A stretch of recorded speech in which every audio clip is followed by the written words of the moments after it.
নমস্কার, কেমন আছো তোমরা সবাই? ঋতুশ্রীর আরও একটা নতুন ব্লগ ভিডিওতে তোমাদেরকে অনেক অনেক স্বাগত জানাই। চলো আজকের ব্লগটা শুরু করা যাক। আজকের ব্লগটা হচ্ছে রথযাত্রার দিনের ব্লগ। তো সকালবেলাটাই শুরু করেছিলাম কিন্তু একদম ঠাকুরের আরাধনা দিয়েই। তো আজকের দিনটা তো ভীষণই শুভ, আর মহাপ্রভু জগন্নাথ দেবের আজকে পুজো, তার জন্য দিনটা খুবই স্পেশাল। আর আর আজ আমাদের বাড়িতে না ওপরে তোমাদেরকে বলেইছিলাম জগন্নাথ দেব স্থাপন হবে, তার জন্য ভীষণ মনটা খুব খুশি খুশি। তো সকালবেলা ঘুম থেকে উঠে ঘরের সমস্ত কাজ কমপ্লিট করেই কিন্তু আমি এখানে চলে এসেছি ঠাকুর পুজো দিতে। আর ওই দেখো পীতাম্বরী লিকুইডটা দিয়ে ঠাকুরের বাসনগুলো মাজার পরে কি চকচক টানায় করছে। তো দেখতেই পাচ্ছি এখানে খুব সুন্দর করে ভক্তি ভরে আজকে সকালটা পুজো দিয়ে দিলাম। আর ওই যে আমার খুদে জগন্নাথ।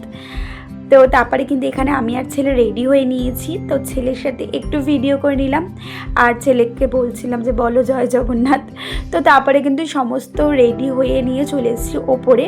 আর এখন ওপরে এসে এই একটা কাজ নিয়ে আমি বসেছি। আমি এসেছি অনেক লেট করে, কারণ সংসারের আর্ধেক কাজ করতে করতেই সময় চলে যায়। তো এখানে দেখতেই পাচ্ছ যে নারকেলটা করিয়ে নিলাম। তারপরে না আজকে প্রথমবার আমি নারকেলের নাড়ু বানিয়েছিলাম, মানে পাকটা দিয়েছিলাম আমি। আর সবাই বলছিল খুব সুন্দর নাকি হয়েছে।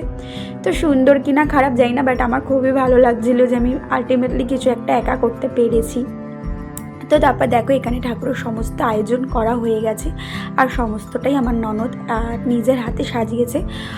ও খুব সুন্দর ঠাকুরের থালা সাজায়, এত সুন্দর সাজায় না, মানে আমি তো পারবোই না, বাড়িরও সেরকম কেউ পারে না, বাট ও খুব সুন্দর ঠাকুরের থালা সাজায়। তো আর দেখো এই যে গোপাল রাধাকৃষ্ণ নতুন কিনে আনা হয়েছে কালকেই, তো সেটাই কিন্তু আজকে স্থাপনা করা হবে। আর এই সিংহাসনটাও কিন্তু নতুন কেনা হয়েছে। তো এখানে দেখতেই পাচ্ছ খুব সুন্দর করে পুরোহিত মশাই এখানে কিন্তু গোপুসোনা ঘি মধু দিয়ে আগে কিন্তু স্নান করে নিচ্ছে। তারপরে ঠাকুরের কিন্তু প্রাণ প্রতিষ্ঠাও হবে। তো আস্তে আস্তে সমস্তটাই হবে, আস্তে আস্তে অল্প করে তোমাদের সাথে সমস্তটাই শেয়ার করেছি। আর আজকের দিনটা বলতে পারো পুজো পার্বণ করেই কেটে গেছে, কারণ বাড়িতে আজকে সারাদিনই পুজো নিয়ে পড়েছিলাম। তো আজকের দিনটা কিন্তু এই পুজো পার্বণ বলেই কেটে গেছে। তো তোমাদের মধ্যে থেকে আমাকে অনেকেই কমেন্ট করেছিলে, তো চলো পুজোটা দেখতে দেখতে তোমাদের কমেন্টগুলো পড়ে নেওয়া যাক। টুম্পা স্টোরি থেকে দিদিভাই তুমি আমাকে কমেন্ট করেছিলে যে আমি নিউ ভিউর, তোমার ভিডিওটা খুব সুন্দর হলো। অসংখ্য ধন্যবাদ দিদিভাই তোমাকে, এভাবেই আমার কিন্তু পাশে থেকো। আর এই দেখো গোপুসোনাকে সাজানোর পরে কি অপূর্ব লাগছে, আমি না চোখ সরাতেই পারছিলাম না জানো। আর এই জগন্নাথ বলরাম সুভদ্রা তাদেরকেও কিন্তু স্নান করিয়ে দেওয়া হচ্ছে এখানে। কৃষ্ণা ফ্যামিলি ব্লগ থেকে দিদিভাই তুমি আমাকে কমেন্ট করেছো, আজ প্রথম দেখছি তোমার ভিডিওটা, খুব সুন্দর লাগলো। তোমাকে অসংখ্য ধন্যবাদ। আর আমার চ্যানেলে তোমরা যারা নতুন তোমাদেরকে স্বাগত জানাই। তো চলো আমার ভিডিও তোমাদের ভালো লাগছে এটা ভেবে আমার খুব ভালো লাগছে। তোমরা কিন্তু এভাবেই আমার পাশে থেকো। আর এই দেখো সিংহাসনটা সমেত পুরো ঠাকুর ঘরটা তোমাদেরকে একবার দেখিয়ে দিলাম, আর কি কি আয়োজন হয়েছে সেটাও কিন্তু দেখিয়ে দিলাম। আর সমস্তটা কিন্তু বাড়িতে বানানো হয়েছে। সহজ ঘরে রান্নাবান্না থেকে দিদিভাই তুমি আমাকে কমেন্ট করেছো খুব সুন্দর হয়েছে ভিডিওটা, তোমাকেও অসংখ্য ধন্যবাদ দিদিভাই। আর তোমার ভিডিওগুলো কিন্তু আমি দেখছি, তোমার ভিডিওগুলো ভীষণ ভালো হচ্ছে। আর এভাবেই আমার পাশে থেকো গো। শিরনি লাইফস্টাইল থেকে দিদিভাই তুমি লিখেছো দিদি কেমন আছো, আমি খুব ভালো আছি, তুমি কেমন আছো দিদিভাই? আর তুমি লিখেছো পুরো ভিডিওটা জুড়ে আছি, তোমাকে অসংখ্য ধন্যবাদ, এভাবেই আমার পাশে থেকো।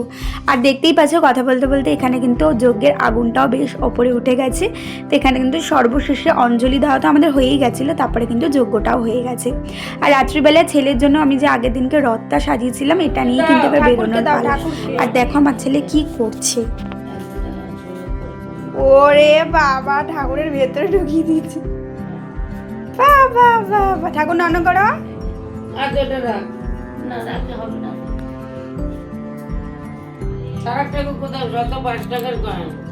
নন করো নন করো, পাপা যেভাবে নন করে মুখে কি বলে সেটা বলো।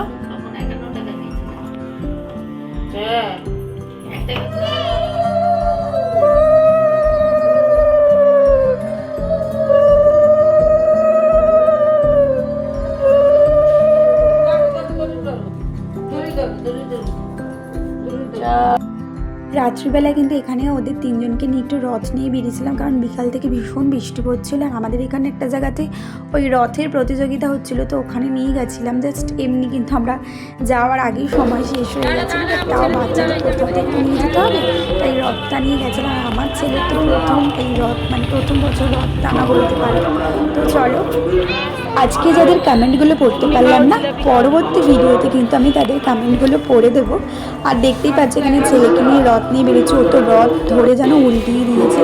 আমার মনে হয় আমরা সবাই ছোটোবেলায় একবার না একবার এই কাজটা করেছি, মানে করে থাকি। বাট আমার খুব খারাপ লাগছিলো, জগন্নাথ দেব এবং উল্টে গেছিলো, কিন্তু জগন্নাথ দেবকে না আমার বেঁধে দিয়েছিল। তো চলো, আজকের ব্লগটা এত দূরই। কেমন লাগলো অবশ্যই জানো, সবাই খুব ভালো থাকে।